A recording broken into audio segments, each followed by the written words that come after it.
സൂത്രൻ. മോന് നാളെ പൂക്കളെപ്പറ്റി അമാശി ക്ലാസ് എടുക്കുന്നത്. ഒരു പൂമാല ഉണ്ടാക്കിക്കൊണ്ട് പോകണം. അത് താൻ ഉണ്ടാക്കണം. പൂക്കളെപ്പറ്റി പഴഞ്ചൊല്ല് വല്ലതുമുണ്ടെങ്കിൽ കണ്ടുപിടിക്കണം. പഴഞ്ചൊല്ല് എന്ന് പറഞ്ഞാൽ പഴത്തെ പറ്റിയല്ലേ സൂത്ര? പൊട്ടാത്ത വള്ളിയാണല്ലോ അല്ലേ?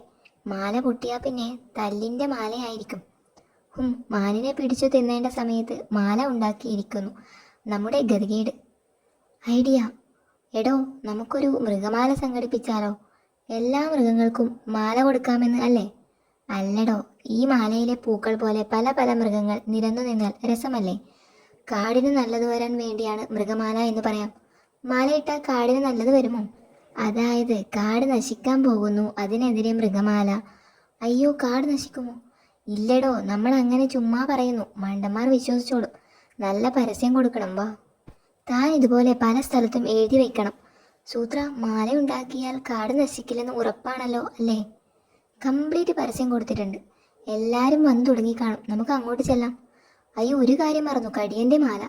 ഞാനിത് കൊണ്ടു കൊടുത്തിട്ട് വരാം. താൻ വന്നവരെ നിരത്തി നിർത്തിക്കോ. കടിയനെയും വിളിക്കാം മാലയിൽ നിൽക്കാൻ. ചേട്ടൻ മൃഗമാലയിൽ അംഗമാവുന്നത് കാടിന് അഭിമാനമാണ്. മാലയാവുമ്പോൾ വള്ളി വേണ്ടേ? ആഹാ, കെട്ടിയിടാനാണോ കൊണ്ടുവന്നത്?